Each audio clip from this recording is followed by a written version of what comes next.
Well, here's I think what's happening. You have Comey, Clinton, Clapper, and Brennan. They're all now contributors. They go to these fancy functions, and they here in Los Angeles. They belong to these institutes. They go on Twitter, and they're all echoing the same talking points, which is basically Trump is a Russian traitor, or he's all but, and we have to get this guy out of the office of the presidency. And we, as former CIA, FBI, ODNI, whatever 3 or 4 letter agency they were a part of, we are the defenders of the country. We are the defenders of the nation. And so that's literally what you were saying about the deep state before. Right. Yeah. So they are spinning this over and over and over again to continue this high boil of hysteria so that people believe that the Brennans and the Comeys and the Clappers are actually good guys, right? They're creating their hysterical base so that when H.G. Barr and Durham come out with this report, mark my words, that you will have the MSNBCs and the Rachel Maddows from the top of the roof screaming, well, but it's partisan and it's not true, and this is just this is a witch hunt against them, and they will deny facts. So it's coming. So they're preparing the battlefield very wisely, although horrifically. They're trying to save their own skin, and so they're prepping the battlefield with all of these hysterical tweets so that they can find a way, at least in the public sphere, to push back to save their skin. All right. So I want to get to the media portion of that because you've talked a lot about how they leak things to the media and the rest of that. But before we get to that, how pissed are these guys at Mueller for the report? I mean, they obviously didn't think this was going to be the outcome, and it was all going to just be nonsense and make Rachel Maddow look like a complete raving lunatic. Right. So no collusion. That was a surprise for the Democratic Party, wasn't it, for the left? That was a slam dunk, right? That was supposed to be a very clear case of a president being, a Russian agent, and he wasn't. Look, it was appropriate. Did it all seem like nonsense? Like what I kept saying from the beginning was, if this is all true, wouldn't every Democrat be saying we're in World War III now? Yeah. Like, let's really take this thing to its end conclusion. If it's really true that, in effect, Russia basically installed the president of the United States, I mean, that's as big a crime as you could possibly get. So congratulations, we're in World War III. Right. They're worried about the new World War III, but we're in it already. So I think that many of us, to include myself at the very beginning, were concerned about the connections, not just the dossier-related garbage, because that was silly, but some of the rest of it. And it was like my position, I think a lot of us at the very beginning said, look, let Bob Mueller do a fair job within a short period of time to address this issue. Because what I knew working in the intelligence community is that we had any information, any intelligence, SIGINT or HUMINT, in other words, phone calls, emails, we had any kind of sources from human beings, multiple individuals throughout the world, in Moscow, etc., who could all corroborate the same thing, then we need to know that, and let's put that forward. But very quickly, that information should be brought to the table, and we would be ejecting the man from the White House within the first few months of his presidency. And when that didn't happen, it became very clear to me, and I think most reasonable intelligence officials, or former officials, that there was nothing there, that this was now getting into a political exercise. And I think that the report showed that there certainly was no collusion. Now, the issue of did he try to obstruct, well, boy, I think you can take a step back and say, look, if I were a newly elected president and I knew that I was being smeared by a bunch of former FBI and CIA people in the media saying I was a Russian agent, I know that's not true, damn right I'm going to try to shut down that investigation because I know it's garbage. Most reasonable people would want to say, forget it, that's garbage, and I know what you're trying to do. You're trying to politicize my ability to do this work as President of the United States. You were trying to make sure that I can't do what the American people elected me to do. Especially, literally, you were elected on draining the swamp. Correct. So that's sort of the core thing here. So the obstruction piece, I think, is a political loser. I also think that the essence of the argument is garbage as well. But the Democratic Party has clung to that, and now that they see that wasn't working out, and Bob Mueller, bless his heart, if you recall when he testified, that he Poor guy. It was sad. I actually felt bad for him. He was just way over his head, or he has a little bit of the Biden sort of like, are you even all there kind of thing. Yeah. I mean, a good man. I think he worked hard for his country, but he was way over his skis doing something he shouldn't have. He should have stayed in retirement land. So. All right, so the other piece of this, which you've sort of been hitting on here, is the media portion and how all of these leaks, every day you open up the New York Times or CNN or MSNBC, and they're reporting on stuff that's supposed to be behind closed doors. There are secret congressional meetings about things, but somehow MSNBC and the New York Times has all of Schiff's talking points and the rest of it. How does this game actually get played? Like, is it as obviously ridiculous as and just so blatant as it seems? Could it be that blatant? Yeah, it is. Look, most of the leaking, so when you work in Washington, you find out very quickly that most of the leaking occurs either by the White House, interestingly enough, or by the senior levels of the various departments and agencies. It's rarely that lower or working level individual, right? It's the people who, again, like Aldrich Ames, have decided that they know what's best for the country, so they're going to act on it. They're going to leak things to try to push the media narrative in one direction or another based on whatever they want, right? Whatever their goals are, their personal goals. We saw that with Comey. I mean, we know he leaked to the New York Times via a cutout to try to push for an independent counsel, and he got it. So it's not as though the tactic doesn't work. It does work. So that's frightening. That should frighten all of us. Yeah. So both sides do it.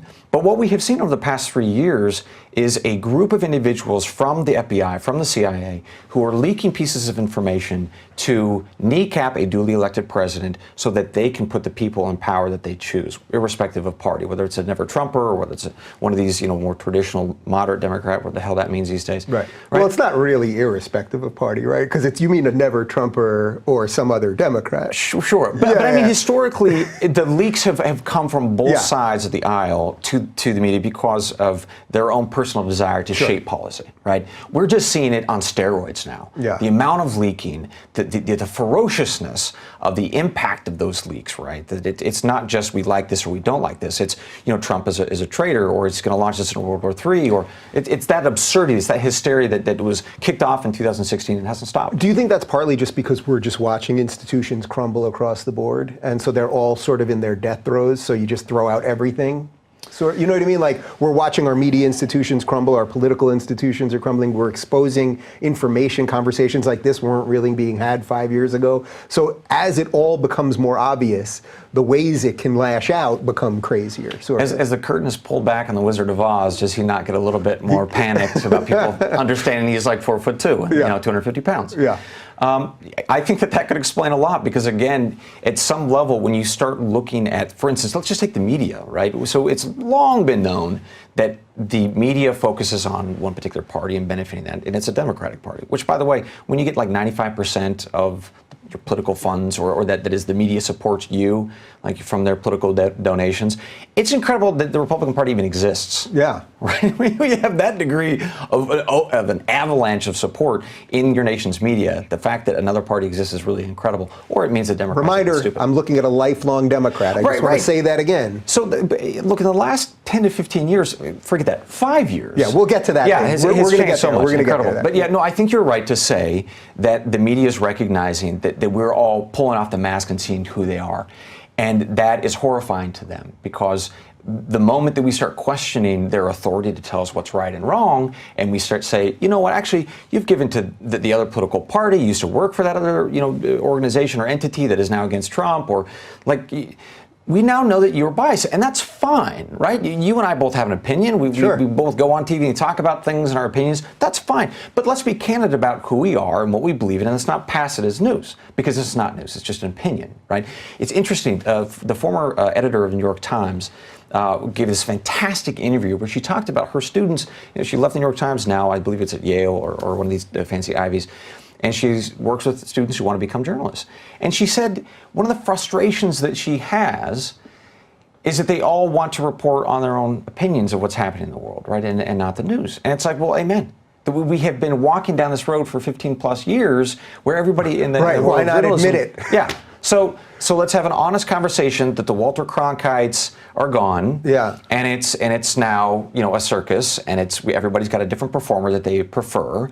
And that's bad, and we should acknowledge that that's bad. And we should, I think, as a country, and at some point, when does journalism ring its own bell and say, we've gone too far, let's see if we can do something different? So when you read the paper that was formerly the New York Times, are there phrases that you can see are obvious tells when it's complete nonsense? Beyond just unnamed source or source on You mean Capitol other than just Hill. picking it up and it's saying New York Times and then putting it back down? Yeah. And by the way, as I always say, every time I knock the New York Times, I would prefer this not be the case. Amen. Everyone does it. The people that I find that are railing against it the most are the people that don't want this to be the most. You know what I mean? So here's the irony. Just don't be totally horrible. I come from the middle of nowhere in eastern rural Oregon. The way that I was able to get into the CIA was that I went to the Washington Post and New York Times, and I read it every single day back in the late 90s and early 2000s. I took notes on each story. I built my knowledge and understanding of the world based on their reporting. So there was a time when I was a big fan, and I appreciated what they were doing for me, for the world, for the country, spreading what was actually happening. And we've lost that at the Great Lady. And the Washington Post has gone even more bananas and bonkers. It's horrible for the Republic because democracies need that voice to challenge people in power. So do you think we're more than anything else, I mean, putting all the political stuff aside, putting deep state aside, putting the parties aside, that we're really more in an information war at this point than anything else? Or it's not even information, it's really the delivery system of the information more than anything else. I mean, you're talking to a guy who put out 2 tweets, expressed a simple political opinion, no inflammatory language. Can you just remind me what the tweets were exactly? Yeah. Because it's kind of, you're a former CIA ops guy, I think you've proven here in this half hour, whatever it is, that you know what you're talking about. And here are the 2 tweets that you put up. So both of them basically had to do with President Trump or Democrats being crazy. And one was taking a headline from the Washington Post, which was silly parson flim-flam. Didn't remember what the hell the headline was. I was just commenting on the fact that it was silly. And that was enough to get me banned for whatever number of days, right? Mm-hmm. The other was a thread talking about the president and what we are this whole impeachment silliness and how absurd it is, and it was a relatively short thread, and it was banned. Again, simply taking a snippet from the IG report and commenting on that section of the report, that was enough. So that to me, and I know that you have been banging this drum for a long time, is incredibly frightening that we now have a handful of entities from Silicon Valley that are really publishers deciding who gets to say whatever they want them to say. And if it goes too far, either as a corporate policy or as a one-off, whatever number of employees decide that's bad, they're going to throw a little sand in the gears. Right? They may not ban you completely, they may, but they may just throw some sand in the gears and have you blocked for a week or 2 or whatever when you want to share something at a very important time of the nation's politics, right? During this Iran issue, right? So we're going to throw some sand in your gears, we're going to stop you from tweeting or stop you from sharing something on Facebook. That's what they're doing now. That's what they've done to me.